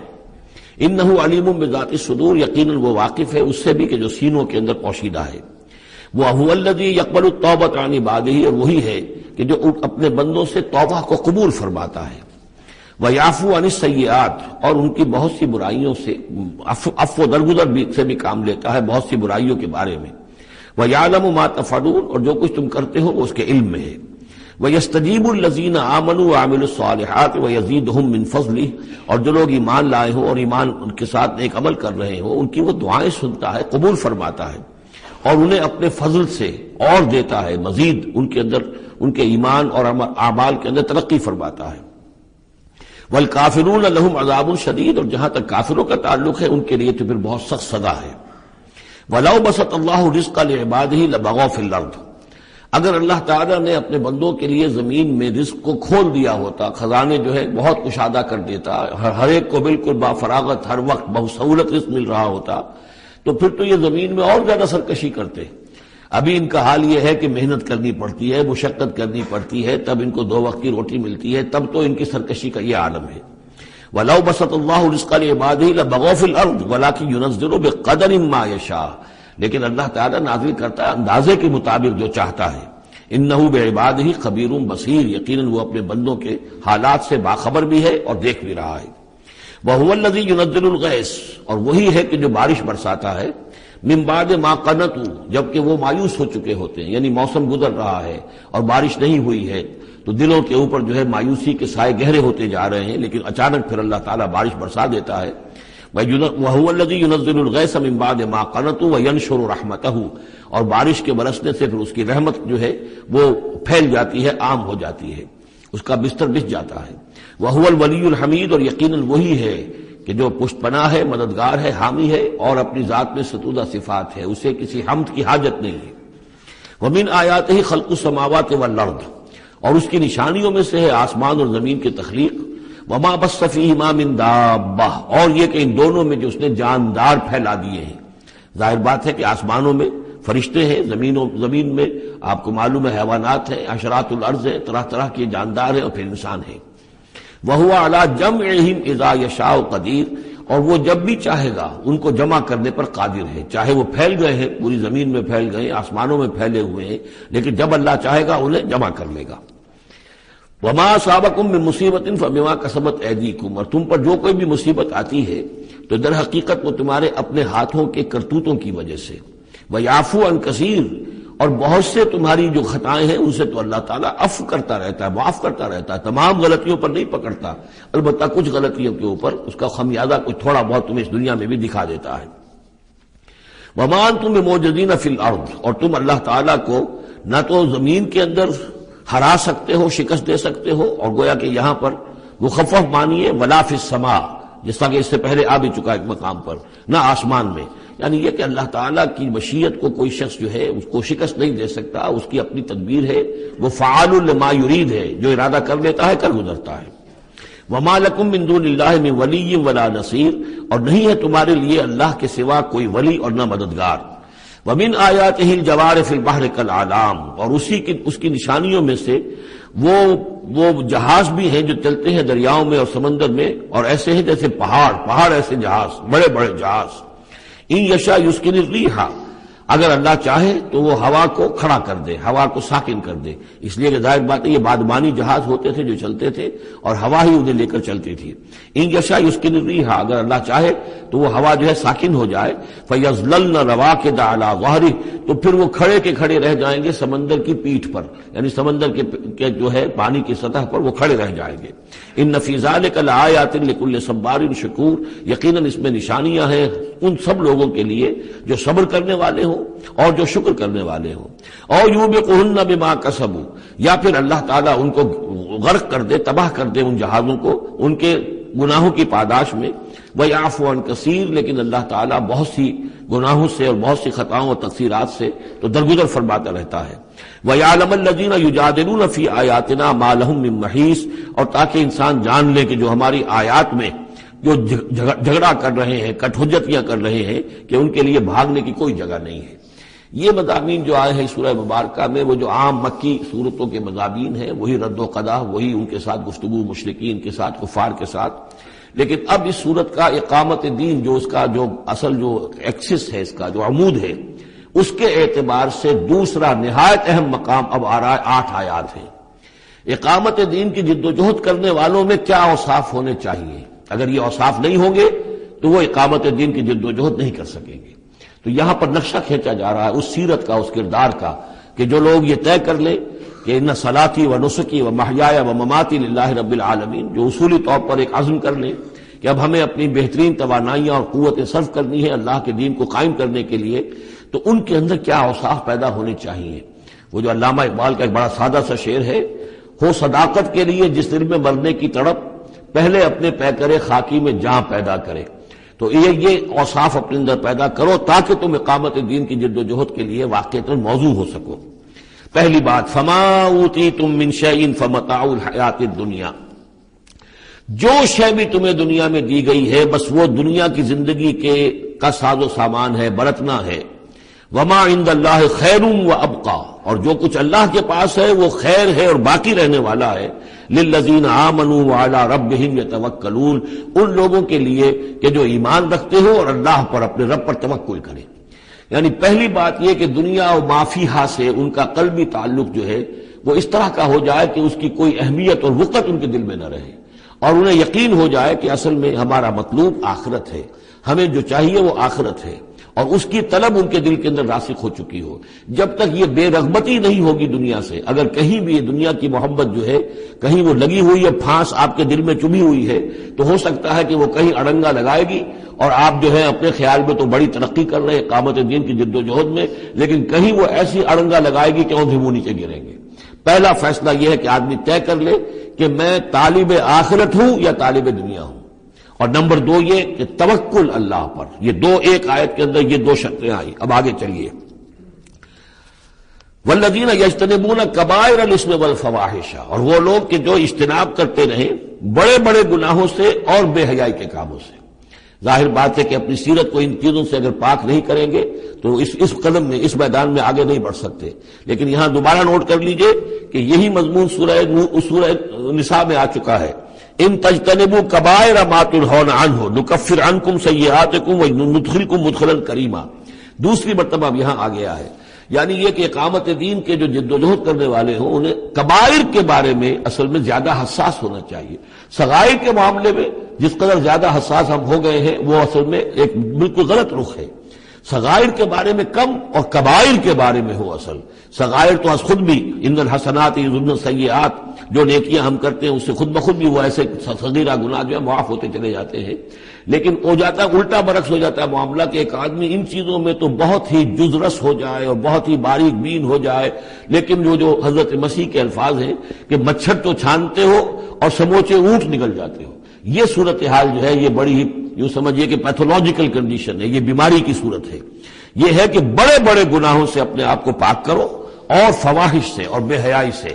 وَإِذَا مَا غَضِبُوا هُمْ يَغْفِرُونَ، اور یہ کہ اگر کبھی کہیں غصہ آ جائے، جیسا کہ ہم پڑھ چکے ہیں سورہ حامیم سجدہ میں بھی کہ وَإِمَّا يَنزَغَنَّكَ مِنَ الشَّيْطَانِ نَزْغٌ، وہ اگر شیطان کی کوئی چھوٹ لگنے ہی لگے تو فوراً اللہ کی پناہ طلب کرو۔ وَإِذَا مَا غَضِبُوا هُمْ يَغْفِرُونَ، جب انہیں غصہ آتا ہے تو اس غصے کو ڈھانپ دیتے ہیں، غصے کو پی جاتے ہیں۔ غفر کے معنی ڈھانپ دینا ہے، ویسے اس کے جو عام ترجمہ ہے معاف کر دیتے ہیں، بجائے اس کے کہ غصے میں کسی پر حملہ کریں اور کسی سے انتقام لیں، بلکہ اس کے اندر عفو کی صورت ہو۔ جب غصہ آئے، ایک ہے سوچ سمجھ کر کوئی اقدام کرنا ہے، کوئی آپ نے چیلنج کرنا ہے کسی باطل کو اور اس میں کوئی آگے بڑھ کر آپ کو اقدام کرنا ہے، وہ اور بات ہے۔ ایک ہے کہ غصے میں آ کر کوئی اقدام کیا جائے، وَإِذَا مَا غَضِبُوا هُمْ يَغْفِرُونَ، تو وہ معاف کر دیتے ہیں، یا یوں کہیے غصے کو پی جاتے ہیں، یعنی غصے کے اوپر وہ پردہ ڈال دیتے ہیں۔ غفر جو ہے مغفر کہلاتا ہے خود، کہ جو سر کو ڈھانپ لیتا ہے تاکہ تلوار کا وار اگر سر پر آئے تو سر بچ جائے اور خود اس کو روک لے، تو مغفر، غفر کے معنی ڈھانپ دینا، گناہ کو ڈھانپ لینے والی شے ہے اللہ کی مغفرت۔ اسی طریقے پر یہ کہ وہ غصے کو پی جانے والا، وَالْكَاظِمِينَ الْغَيْظَ، یہ ہم پڑھ چکے ہیں سورہ آل عمران میں۔ نمبر آگے چلیے، وَالَّذِينَ اسْتَجَابُوا لِرَبِّهِمْ، اور وہ لوگ کہ جنہوں نے اپنے رب کی پکار پر لبیک کہا۔ وہ پکار کون سی ہے؟ اس سورہ مبارکہ میں اب تک صرف ایک فعل امر آیا ہے جمع کے صیغے میں، ان اقیم الدین، اور ایک فعل نہیں آیا ہے جمع کے صیغے میں ولا تتفرقوا فیہ۔ پوری صورت میں اب تک نوٹ کر لیجئے گا جا کر۔ تو یہ پکار اللہ کی کون سی ہے؟ اقیم الدین ولا تتفرقوا فیہ۔ اسی کے لیے کہا تھا حضور سے فلذالک فدعوا، اسی کی دعوت دیتے رہیے، آپ کی دعوت اقامت دین کی دعوت ہو، یہ آپ کی کسی جزوی شے کے اوپر آپ جو ہے وہ ہیمر نہ کر رہے ہو، کسی جزوی سی شے کو آپ نے ہدف نہ بنا لیا ہو، اصل ہدف اقامت دین۔ فلذالک فدعوا واستقم کما امرت ولا تتبع اهواءهم۔ اب یہاں فرمایا والذین استجابوا لربهم، جنہوں نے اپنے رب کی پکار پر لبیک کہا، واقاموا الصلاۃ، اور نماز قائم کی، اور وامرهم شورى بینہم، چونکہ اب اجتماعی زندگی ہے، جماعتی زندگی ہے، اس میں مشاورت کا نظام ہونا چاہیے کہ وہ جو فیصلے کریں، جو قدم اٹھائیں، وہ باہمی مشاورت سے ہو۔ یہ بھی روح جب تک کہ اس اجتماعیت کے اندر نہیں ہوگی باہمی مشاورت کی، اور یہ کہ کوئی ایک شخص سمجھے کہ بس ہر معاملے کے اندر مجھے اپنی مرضی چلانی ہے، تو ظاہر بات ہے کہ پھر وہ کام آگے نہیں چلے گا۔ ہم پڑھ آئے ہیں کہ حضور سے یہاں تک کہا گیا ہے کہ یہ جن صحابہ سے خطا ہوئی ہے، غلطی ہو گئی ہے، ان کو بھی آپ وَشَاوِرْهُمْ فِي الْأَمْرِ فَاعْفُ عَنْهُمْ وَاسْتَغْفِرْ لَهُمْ وَشَاوِرْهُمْ فِي الْأَمْرِ، حالانکہ ان سے خطا ہوئی ہے، غلطی ہوئی ہے، لیکن پھر بھی آپ انہیں اپنے مشوروں میں شامل رکھیے، اس لیے کہ اس سے دلجوئی ہوتی ہے، ساتھیوں کے اندر میوچول کانسیپٹ ڈیولپ ہوتا ہے، ایک کانفیڈنس ڈیولپ ہوتا ہے، اور وہ سمجھتے ہیں کہ ہماری بھی بات سنی جاتی ہے۔ اور حضور نے بسا اوقات اپنی رائے کو پیچھے رکھ کر اپنے ساتھیوں کی رائے کے مطابق فیصلہ کیا۔ غزوہ احد میں یہی ہوا ہے، غزوہ بدر میں یہی ہوا ہے کہ جہاں پر آپ نے کیمپ لگانے کا فیصلہ کیا تھا، جب بعض صحابہ نے آ کر کہا کہ ہمیں اگر اجازت ہو ہم اپنی رائے دیں، اور جب انہوں نے کہا کہ ہمارے خیال میں وہ جگہ بہتر ہے، آپ نے کہا ٹھیک ہے، یہاں سے کیمپ اکھاڑو، وہاں لگا دو۔ وَأَمْرُهُمْ شُورَى بَيْنَهُمْ وَمِمَّا رَزَقْنَاهُمْ يُنْفِقُونَ۔ ایک اور شے جو لازم ہے اقامت دین کی جد و جہد میں، جہاں وقت لگے گا، جہاں آپ کی توانائی صرف ہوگی، اس میں پیسہ بھی لازم درکار ہے۔ وہ دعوت دین کا کام ہو، اقامت دین کی جد و جہد ہو، وَمِمَّا رَزَقْنَاهُمْ يُنْفِقُونَ، یہ انفاق کا مضمون آ گیا، اور جو کچھ کہ ہم نے انہیں دیا ہے اس میں سے وہ انفاق کرتے ہیں۔ وَالَّذِينَ إِذَا أَصَابَهُمُ الْبَغْيُ هُمْ يَنْتَصِرُونَ۔ یہ وہ چیز ہے جس کے لیے میں نے نوٹ کرایا تھا کہ ایک ہے دعوت دین کا مرحلہ، دعوت کے مرحلے میں تو صورت وہ بتائی گئی کہ ادفع باللتی ہی احسن، اگر کوئی تمہیں گالی دے تم دعا دو، کوئی تمہیں پتھر مارے تم پھول پیش کرو، لیکن اقامت دین کی جد و جہد اس کے اندر آگے چل کر معاملہ آتا ہے۔ جیسے قتال کا مرحلہ آ گیا تو وہاں تو فرمایا قاتلوا فی سبیل اللہ الذین یقاتلونکم اخرجوہم من حیث اخرجوکم، نکالو انہیں وہاں سے جہاں سے انہوں نے تمہیں نکالا ہے۔ یہاں آ کر معاملہ کیا ہے؟ والذین اذا اصابہم البغی ہم ینتصرون، اور وہ لوگ کہ جن پر اگر کوئی زیادتی کی جاتی ہے تو وہ بدلہ لیتے ہیں۔ یعنی یہاں پر اب تو اس کو اصل میں جد و جہد جو ہے حضور صلی اللہ علیہ وسلم کی، اس کے بھی اگر آپ دو مراحل سمجھیں گے تو ایک جو مکی دور میں وہ تھا، وہ دعوت کا مرحلہ تھا، ابھی اس میں اقدام کوئی نہیں کیا گیا، لیکن جب اقامت دین کے لیے اقدام شروع ہو جائے گا، آگے بڑھ کر باطل کو چیلنج کریں گے، تو اب وہ بات نہیں چل سکتی کہ معاف کر دیا کریں۔ وہاں تو بلکہ یہ ہے کہ جو غزوہ بدر میں جو اسیر ہوئے تھے ان کو بھی اگر فدیہ لے کر چھوڑ دیا گیا تو اللہ تعالیٰ کی طرف سے اس پر بھی اظہار ناپسندیدگی ہو گیا، بلکہ حضرت عمر کی رائے کی جو ہے گویا کہ تائید کی وہی نے کہ ان کو تو سب کو قتل کیا جانا چاہیے تھا، اور وہ ہمارے اندر جو ان کے رشتہ دار ہیں قریبی، وہ اپنے ہاتھ سے ختم کرتے، اس لیے کہ یہ فدیہ دے کر چلے جائیں گے، ظاہر بات ہے کہ اگلے سال وہی لوگ اکثر و بیشتر آ گئے کہ نہیں آ گئے، وہ چڑھائی کر کے آ گئے احد کے اندر۔ تو اس لیے وہاں پر آ کر جب اقامت دین کا مرحلہ جو ہے اقدام کے مرحلے میں وہ جد و جہد آتی ہے تو اس میں ہے والذین اذا اصابہم البغی ہم ینتصرون۔ یہ گویا کہ ان دونوں مراحل کا آپس کا فرق اور تفاوت ہے، اس پر مزید گفتگو انشاءاللہ اگلے سیشن میں ہوگی۔ والذین اذا اصابہم البغی ہم ینتصرون وجزاء سیئۃ سیئۃ مثلھا فمن عفا واصلح فاجرہ علی اللہ انہ لا يحب الظالمین وَلَمَنِ انتصر بعد ظلمه فأولئك ما عليهم من سبيل إنما السبيل على الذين يظلمون الناس ويبغون في الأرض بغير الحق أولئك لهم عذاب أليم وَلَمَنْ صبر وغفر إن ذلك لمن عزم الأمور صدق الله العظيم رب اشرح لي صدري ويسر لي أمري واحلل عقدة من لساني يفقهوا قولي۔ یہ میں پچھلی نشست میں عرض کر چکا ہوں کہ قرآن حکیم میں جو صورتوں کے عمود ہوتے ہیں، ظاہر بات ہے کہ اس پر تدبر کرنا پڑتا ہے کہ اصل اس سورہ مبارکہ کا مرکزی مضمون کیا ہے۔ بہت سے مضامین تو کتاباً متشابہن، بہت سے مضامین جو ہیں مکی صورتوں کے ایک دوسرے سے مشابہ ہیں، کافی چیزیں جو ہیں دہرا کر آتی ہیں ذرا مختلف الفاظ میں، مختلف اسالیب میں۔ تو سورہ شورى کا جو عمود ہے وہ ہے اقامت دین۔ اس کے اعتبار سے جو اہم ترین آیات اس کی ہیں ان کو ایک دفعہ پھر گن لیجئے۔ آیت نمبر 10 آئی تھی وَمَا اخْتَلَفْتُمْ فِيهِ مِنْ شَيْءٍ فَحُكْمُهُ إِلَى اللَّهِ، حاکمیت اللہ کی ہے، حکم دینے کا اختیار اس کا ہے۔ یہ تقریباً وہی بات ہو گئی جو سورہ یوسف میں ہم دیکھ چکے۔ حضرت یوسف نے کیا کہا تھا اپنے جیل کے ساتھیوں سے؟ ان الحکم الا للہ ذالک الدین القیم، یہ دین قیم ہے کہ حاکمیت کا اختیار اللہ کے پاس ہے۔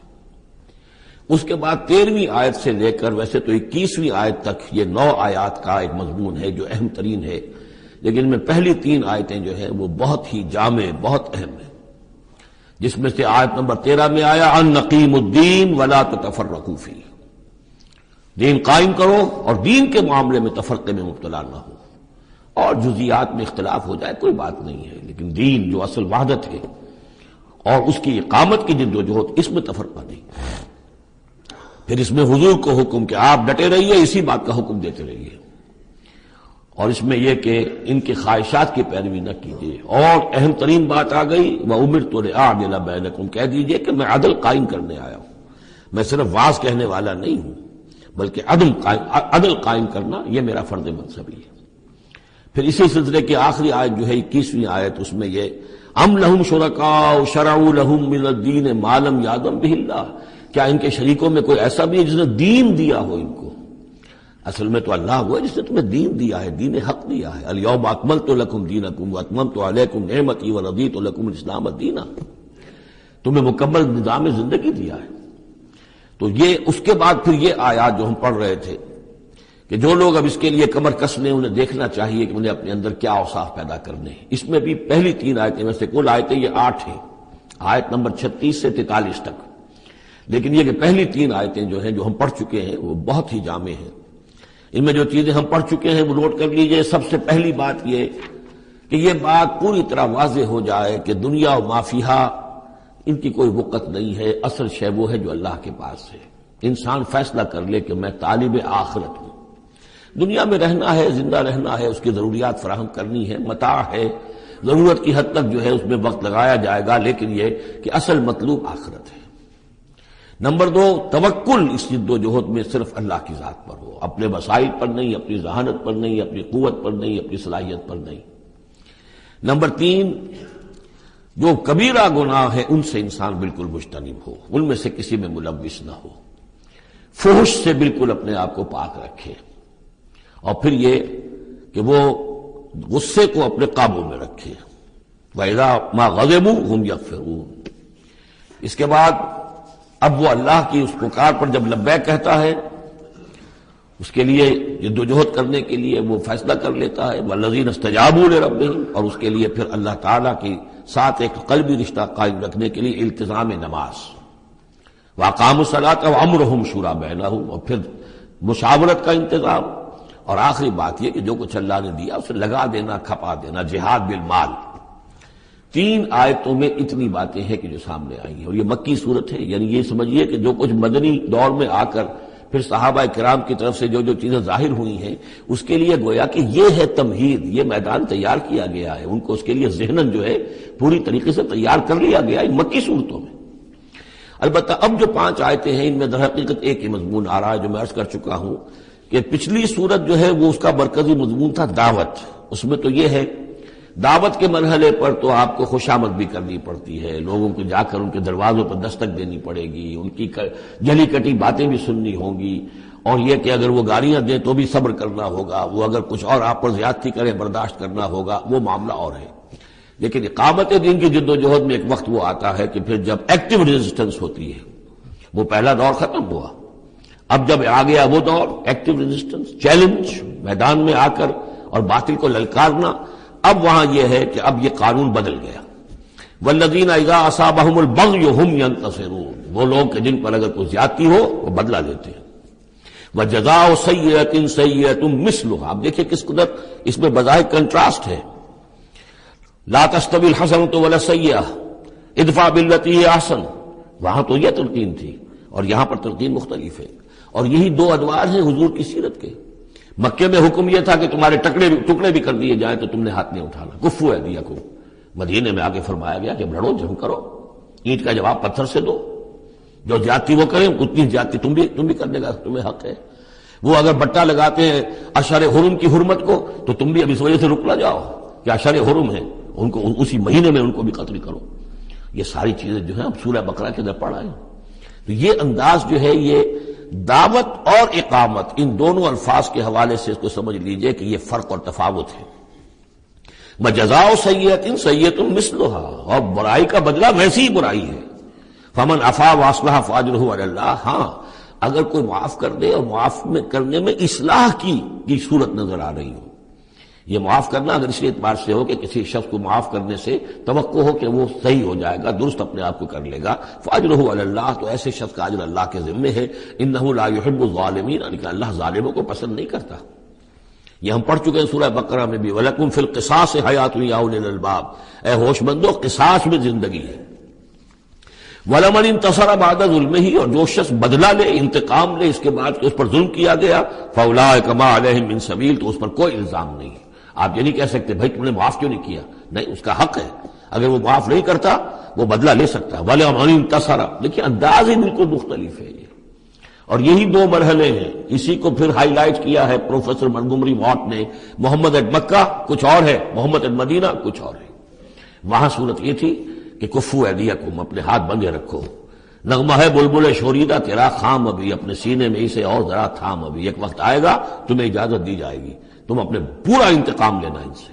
جیسا کہ میں نے عرض کیا جس طرح پھر حضرت بلال نے قتل کیا ہے اپنے اس آقا کو، سابق آقا کو، امیہ ابن خلف کو، وہ ان کو اس کا حق تھا. وَلَمَنِ انتَصَرَ بَعْدَ ظُلْمِهِ، یہ بالکل اسی طرح کی بات آ گئی جیسے کہ چھٹے پارے کی پہلی آیت تھی، لا يحب اللہ الجہر بالسوء الا من ظلم. اللہ کو کوئی بری بات زبان سے نکالنا بلند آواز سے پسند نہیں ہے، لیکن وہ شخص جس پر ظلم کیا گیا مظلوم ہے وہ اس سے مستثنیٰ رہے گا. وَلَمَنِ انتَصَرَ بَعْدَ ظُلْمِهِ، جو بدلہ لیتا ہے، انتقام لیتا ہے جبکہ اس کے اوپر ظلم کیا گیا، فَأُولَٰئِكَ مَا عَلَيْهِم مِّن سَبِيلٍ، اس پر کوئی ملامت نہیں ہے، کوئی الزام نہیں. إِنَّمَا السَّبِيلُ عَلَى الَّذِينَ يَظْلِمُونَ النَّاسَ، اصل میں تو الزام ان پر ہے کہ جو لوگوں پر ظلم کرتے ہیں، ان کے حقوق تلف کرتے ہیں، انہیں ایکسپلائٹ کرتے ہیں. وَيَبْغُونَ فِي الْأَرْضِ بِغَيْرِ الْحَقِّ، اور زمین کے اندر سرکشی کرتے ہیں ناحق، خود حاکم بنتے ہیں، قوموں کو اپنا غلام بناتے ہیں، قوموں کا استحصال کرتے ہیں، ان کا خون چوستے ہیں. الزام ہوگا تو ان پر ہوگا، نہ یہ کہ جو لوگ بدلہ لیتے ہیں. اولئک لہم عذاب علیم. اب دیکھیے عدل اور انصاف کی کیا اہمیت ہے، اور یہ میں نوٹ کراتا آ رہا ہوں آپ کو. سورہ آل عمران میں فرمایا اللہ کی شان میں قائما بالقسط، وہ قسط کا قائم کرنے والا ہے. سورہ نساء میں فرمایا مسلمانوں سے یا ایھا الذین آمنوا کونوا قوامین بالقسط شہداء للہ. سورہ مائدہ میں پھر فرمایا یا ایھا الذین آمنوا کونوا قوامین للہ شہداء بالقسط. اور اس کے بعد اب آپ دیکھ رہے ہیں اس سورہ مبارکہ میں حضور سے کہا گیا کہ کہہ دیجئے مجھے بھیجا گیا ہے عدل قائم کرنے کے لیے. وَأُمِرْتُ لِأَعْدِلَ بَيْنَكُمْ. اور یہ ہے اصل جو کہ لوگوں کے حقوق کو غصب کرتے ہیں، ان پر ظلم ڈھاتے ہیں، اور یہ کہ زمین میں سرکشی کرتے ہیں ناحق، ان پر ہے الزام. وَلَمَنْ صَبَرَ أُولَٰئِكَ لَهُمْ عَذَابٌ عَلِيمٌ، یہ وہ لوگ ہیں جن کے لیے عذاب علیم ہے. وَلَمَنْ صَبَرَ وَغَفَرَ إِنَّ ذَلِكَ لَمِنْ عَزْمِ الْأُمُورِ. ہاں یہ ایسی کیفیت ہو سکتی ہے کہ کوئی شخص صبر کرے اور معاف کر دے تو یہ بہت بڑے اونچے اور بڑی ہمت کے کاموں میں سے ہے، لیکن یہ دیکھ کر سچویشن کے مطابق ہوگا. اس کے بعد پھر وہی مکی صورتوں کے جو مضامین ہیں اس کو دیکھیے. وَمَن يُضْلِلِ اللَّهُ فَمَا لَهُ مِن وَلِيٍّ مِّن بَعْدِهِ، اور جس کو اللہ تعالیٰ نے گمراہ کر دیا ہو، یعنی جس کی گمراہی پر اللہ تعالیٰ کی طرف سے مہر لگ چکی ہے، تو اس کے لیے پھر کوئی نہیں ہے اس کے بعد کوئی ولی، کوئی نہیں ہے کہ جو اس کو ہدایت دے سکے۔ وَتَرَى الظَّالِمِينَ لَمَّا رَأَوُا الْعَذَابَ يَقُولُونَ هَلْ إِلَىٰ مَرَدٍ مِّن سَبِيلٍ، اور تم دیکھو گے ظالموں کے کہ جب وہ دیکھیں گے عذاب کو تو وہ کہیں گے کہ کہیں پھر جانے کے لیے کوئی راستہ ہے یا نہیں، لوٹ جانے کے لیے دنیا کی طرف واپس جانے کا بھی کوئی راستہ ہے یا نہیں۔ وَتَرَاهُمْ يُعْرَضُونَ عَلَيْهَا، اور جب تم دیکھو گے انہیں کہ وہ پیش کیے جائیں گے عذاب کے سامنے، جہنم کے سامنے کھڑے کیے جائیں گے، خاشعین من الذل، ان کی نگاہیں زمین میں گڑی ہوئی ہوں گی اس ذلت کی وجہ سے، ینظرون من طرف خفی، اپنی کننکھیوں سے دیکھ رہے ہوں گے، اپنے ایک دوسرے سے بات کریں گے۔ وقال الذین آمنوا، اور اہل ایمان اس وقت کہیں گے، ان الخاسرین الذین خسروا انفسهم واہلیہم یوم القیامہ، واقعتاً تباہ و برباد ہونے والے تو وہ لوگ ہیں جنہوں نے اپنے آپ کو اور اپنے اہل و عیال کو قیامت کے دن اس خسارے اور اس تباہی میں مبتلا کیا۔ الا ان الظالمین فی عذاب مقیم، آگاہ ہو جاؤ کہ یقیناً یہ ظالم ایک مسلسل عذاب میں رہیں گے، قائم رہنے والا، دائم رہنے والا عذاب۔ وما كان لهم من اولیاء ينصرونهم من دون اللہ، اور ان کے کوئی مددگار نہیں ہوں گے کہ جو ان کی مدد کر سکے اللہ کے مقابلے میں۔ ومن يضلل اللہ فما له من سبیل، اور جسے اللہ تعالیٰ نے گمراہ کر دیا ہو اب اس کے لیے کوئی راستہ نہیں۔ اب پھر دو آیتیں بڑی عظیم آ رہی ہیں کہ جو اقامت دین سے متعلق ہیں۔ استجیبوا لربکم من قبل ان یأتی یوم لا مرد له من اللہ ما لکم من ملجأ یومئذ وما لکم من نکیر۔ وہی لفظ استجابت آ گیا، والذین استجابوا لربہم، وہاں وہ مدح کے انداز میں تھا جن لوگوں نے اپنے رب کی پکار پر لبیک کہا۔ اب یہاں پکار ہے، یہ سب کچھ تم نے سن لیا، پڑھ لیا، دیکھ لیا، سمجھ لیا۔ استجیبوا لربکم، اب اپنے رب کی پکار پر لبیک کہو۔ من قبل ان یاتی یوم لا مرد له من اللہ، اس سے پہلے کہ اللہ کے حکم سے وہ دن آ جائے کہ پھر جس کو لوٹایا نہیں جا سکے گا۔ تمہاری موت کا وقت بھی آ سکتا ہے، کل آ سکتا ہے، تم نے لمبے چوڑے پلان بنائے ہوئے ہیں، یہ میں کر لوں، ذرا یہ کر لوں، اس سے فارغ ہو جاؤں، اس ذمہ داری سے نبٹ لوں، پھر بس اپنے آپ کو فارغ کر دوں گا دین کے لیے۔ پتہ نہیں وہ وقت آتا ہے کہ نہیں آتا، تمہارے پاس اتنی مہلت ہے کہ نہیں ہے۔ دیر مت کرو، استجیبوا لربکم، اپنے رب کی، اور وہ استجابت کس بات کی؟ اقیم الدین ولا تتفرقوا فیہ، کہ دین کو قائم کرو اور اقامت دین اور اقامت دین کی جد و جہد میں اختلاف نہ کرو۔ استجیبوا لربکم من قبل ان یاتی یوم لا مرد له من اللہ ما لکم من ملجأ یومئذ، نہیں ہوگا تمہارے لیے اس دن کوئی ٹھکانہ، کہیں جائے پناہ نہیں ملے گی۔ وما لکم من نکیر، اور نہیں ہوگا تمہارے لیے وہاں منکر ہو جانا، انکار کر دینا، تم اپنی خطاؤں سے انکار نہیں کر سکو گے۔ فإن اعرضوا، اب یہاں خطاب ہے حضور سے، اے نبی، فإن اعرضوا، اگر یہ اعراض کریں، اگر اللہ کی اس پکار پر لبیک نہ کہیں، اگر اس کے لیے کمر نہ کسیں، فما ارسلناک علیہم حفیظا، تو ہم نے آپ کو ان پر کوئی ذمہ دار بنا کر نہیں بھیجا ہے، آپ ان کے اوپر داروغہ بنا کر نہیں بھیجے گئے۔ ان علیک الا البلاغ، نہیں ہے آپ پر مگر صاف صاف پہنچا دینے کی ذمہ داری۔ یہ حضور کی طرف رخ کر کے فرمایا۔ وَإِنَّا إِذَا أَذَقْنَا الْإِنسَانَ مِنَّا رَحْمَةً، اور جب ہم انسان کو اپنی رحمت کا مزہ چکھاتے ہیں، فَرِحَ بِهَا، تو وہ اتراتا ہے اور خوشی سے پھولے نہیں سماتا۔ وَإِن تُصِبْهُمْ سَيِّئَةٌ بِمَا قَدَّمَتْ أَيْدِيهِمْ، اور اگر انہیں کوئی آ پڑے ان پر کوئی برائی ان کے اپنے ہاتھوں کے کرتوتوں کے بدولت، فَإِنَّ الْإِنسَانَ كَفُورٌ، تو انسان بالکل ناشکرا بن جاتا ہے۔ لِلَّهِ مُلْكُ السَّمَاوَاتِ وَالْأَرْضِ، آسمانوں اور زمین کی بادشاہی اللہ ہی کے لیے۔ عام طور پر آتا ہے للہ ما فی السماوات و ما فی الارض، یہاں پر دیکھیے نوٹ کیے للہ ملک السماوات و، اس لیے کہ اقامت دین، اللہ کی حاکمیت، نظام کا قائم کرنا، اس کی مناسبت سے للہ ملک السماوات والارض، زمین و آسمان کی بادشاہی اللہ ہی کے لیے۔ یخلق ما یشاء، وہ جو چاہتا ہے پیدا کرتا ہے۔ یہب لمن یشاء اناثا، جس کو چاہتا ہے بیٹیاں ہی بیٹیاں دیتا ہے۔ ویہب لمن یشاء الذکور، اور جس کو چاہتا ہے بیٹے ہی بیٹے دیتا ہے۔ اور یزوجہم ذکرانا و اناثا، یا جوڑے جوڑے کر دیتا ہے کہ لڑکے بھی اور لڑکیاں بھی، بیٹے بھی اور بیٹیاں بھی۔ وَيَجْعَلُ مَن يَشَاءُ عَقِيمًا، اور جس کو چاہتا ہے بانجھ کر دیتا ہے کہ اس کی اولاد نہیں ہوتی۔ انہ علیم قدیر، وہ علیم ہے، جو کچھ کر رہا ہے اپنے علم کی بنیاد پر کر رہا ہے، قدیر ہے، اسے ہر قدرت حاصل ہے۔ اب وہ آیت آ گئی کذالک، کذالک کیا، کس طرح وحی کرتا ہے اللہ، یہ ہے وحی کے حقیقت کے اور اقسام کے موضوع پر قرآن مجید کی اہم ترین آیت ہے۔ وما کان لبشر ان یکلمہ اللہ، کسی بشر کا یہ مقام نہیں ہے کہ اللہ اس سے کلام کرے، یعنی یہ نہیں کہ اللہ کے لیے ممکن نہیں ہے، نہیں، انسان وہ اتنی پستی میں ہے اس وقت کہ اس کا یہ مقام نہیں ہے، اس کے لیے یہ ممکن نہیں ہے، اس کے لیے ممکن نہیں ہے، اللہ تو جو چاہے کرے۔ ما کان لبشر ان یکلمہ اللہ، نہیں ہے کسی بشر کا یہ معاملہ اور یہ اس کا مقام نہیں ہے کہ اللہ اسے کلام کرے، الا وحیا، یا سوائے وحی کے۔ وہ وحی ہے جو براہ راست ہوتی ہے، اللہ تعالیٰ کسی کے دل میں ڈال دیتا ہے، القاء ہے، الہام ہے، یہ ہے وحی کی پہلی شکل، براہ راست اللہ۔ او من ورائے حجاب، یا پھر بات کرتا بھی ہے تو اوٹ سے، پردے کی اوٹ سے، جیسے کہ حضرت موسیٰ علیہ السلام سے بات کی ہے، وہ بات ہوئی ہے، کلم اللہ موسیٰ تکلیما، لیکن من ورائے حجاب۔ تیسری شکل او یرسل رسولا، یا پھر وہ اپنے کسی پیغام پر کوئی ایلچی کو بھیجتا ہے، فرشتے کو بھیجتا ہے، فیوحی باذنہ ما یشاء، اور پھر وہ وحی کرتا ہے اللہ کے حکم سے جو وہ چاہتا ہے۔ تو گویا کہ تین شکلیں ہو گئی، وحی براہ راست اللہ کی طرف سے، یہ الہام ہے، القاء ہے، جیسے کہ وہ شہد کی مکھی کو وحی کر رہا ہے، ہر آسمان میں وحی کر دی ہے۔ غیر نبی تھی حضرت موسیٰ کی والدہ، ان کو وحی کر دی، وہ جو دل میں ڈال دے۔ اور دوسرے یہ کہ کلام کی دوسری شکل من ورائے حجاب، جیسے حضرت موسیٰ۔ تیسرا یہ ہے قرآن کے نزول کی شکل، کہ جبریل کے ذریعے سے، فرشتے کے ذریعے سے وہ قرآن آیا ہے اور وہ انہوں نے حضور کے قلب مبارک پر براہ راست نازل کیا ہے۔ انہ علی حکیم، اللہ بہت بلند و بالا ہے، یعنی اللہ کی جو شان ہے وہ اتنی بلند ہے کہ وہ اس سے آگے انسان سے کھلم کھلا جو ہے کلام کرنا اس کی شان سے فروتر ہے، اور حکیم ہے، کمال حکمت والا ہے۔ اس نے جو بھی طریقہ بنایا کمیونیکیشن کا انسانوں کے ساتھ، وہ یہ طریقہ ہے جو اس نے بتا دیا۔ وَكَذَلِكَ أَوْحَيْنَا إِلَيْكَ رُوحًا مِّنْ أَمْرِنَا، اسی طرح ہم نے وحی کی ہے اے نبی آپ کے جانب اپنے امر میں سے ایک روح۔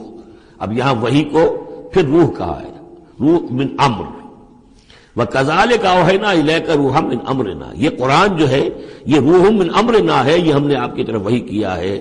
اور یہ اب اہم ترین مقام آ رہا ہے قرآن میں، یہ بتانے کے لیے کہ خود حضور صلی اللہ علیہ وسلم کا ایمان جو ہے وہ بھی قرآن کے ذریعے سے در حقیقت اس نے ایک حقیقی اور واقعی شکل اختیار کی ہے۔ حضور کو ایمان کہاں سے ملا؟ حضور خود جو ہے وہ تو ایک ایمان کی دہکتی ہوئی بھٹی تھے کہ جو بھی آپ کے قریب آیا اسے ایمان مل گیا۔ اگر تو بیڈ کنڈکٹر آف ہیٹ ہے تو ظاہر بات ہے کہ بھٹی کے سامنے بیٹھ جاؤ، کچھ بھی ہو جاؤ، بیڈ کنڈکٹر کو تو ہیٹ نہیں پہنچے گی، لیکن گڈ کنڈکٹر ہوگا تو جو بھی ہوگا بھٹی کے سامنے ہوگا اس سے حرارت پہنچ جائے گی۔ حضور کو کہاں سے ملا ایمان؟ یہ سوال ہے۔ ما کنت تدری ما الکتاب ولا الایمان، اے نبی آپ نہیں جانتے تھے کیا ہوتی ہے کتاب اور کیا ہوتا ہے ایمان، نہ آپ نے کوئی کتاب پڑھی تھی، نہ آپ نے کوئی تعلیم حاصل کی تھی، نہ آپ نے تورات پڑھی تھی، آپ تو ان چیزوں سے ناواقف تھے، آپ تو امیین میں سے تھے۔ ما کنت تدری ما الکتاب ولا الایمان ولیکن جعلناہ، اس قرآن کو ہم نے بنایا ہے نوراً نہدی بہ من نشاء من عبادنا، وہ نور بنایا ہے کہ جس کے ذریعے سے ہم ہدایت دیتے ہیں اپنے بندوں میں سے جس کو چاہتے ہیں۔ اور یہ سب سے پہلے یوں سمجھیے جو میں نے عرض کیا ہے کہ فطرت انسانی میں ڈورمنٹ ایمان موجود ہے، تو روح محمدی میں سب سے زیادہ قوی، جیسے پیٹرول کی مثال آئی تھی کہ ذرا سی وہ دیوار سلائی ابھی دور ہی ہوگی، پیٹرول آگے بڑھ کر جو ہے اس کو پکڑ لے گا، اس طریقے سے نور علی نور، وہ نور جو نور محمدی میں موجود تھا ڈورمنٹ تھا۔ ہمارے علماء نے اکثر یہ کہا ہے کہ وہ اجمالی ایمان تھا، تفصیلی ایمان آپ کو قرآن سے ملا۔ میں اس کی تعویل کر رہا ہوں کہ وہ پوٹینشل ایمان تھا، اس نے ایکچوئل ایمان کی شکل اختیار کی قرآن کے ذریعے سے۔ یہ تعبیر جو ہے یہ اس کی زیادہ صحیح تر تعبیر ہے کہ قرآن روح محمدی میں وہ ایمان جو ہے موجود تھا، ڈورمنٹ تھا، پوٹینشل تھا، اس کو قرآن نے آ کر جگمگایا، ایکٹیویٹ کر دیا۔ وَكَذَلِكَ أَوْحَيْنَا إِلَيْكَ رُوحًا مِّنْ أَمْرِنَا مَا كُنْتَ تَدْرِي مَا الْكِتَابُ وَلَا الْإِيمَانُ وَلَٰكِنْ جَعَلْنَاهُ نُورًا نَّهْدِي بِهِ مَن نَّشَاءُ مِنْ عِبَادِنَا، اور جب آپ کے قلب مبارک میں وہ ایمان نور علی نور جگمگا اٹھا ہے، اب آپ ہدایت دیں گے لوگوں کو سیدھے راستے کی طرف۔ اب آپ یوں سمجھیے کہ روشنی کا مینار بن گئے ہیں کہ جو جہازوں کو راستہ دکھاتا ہے۔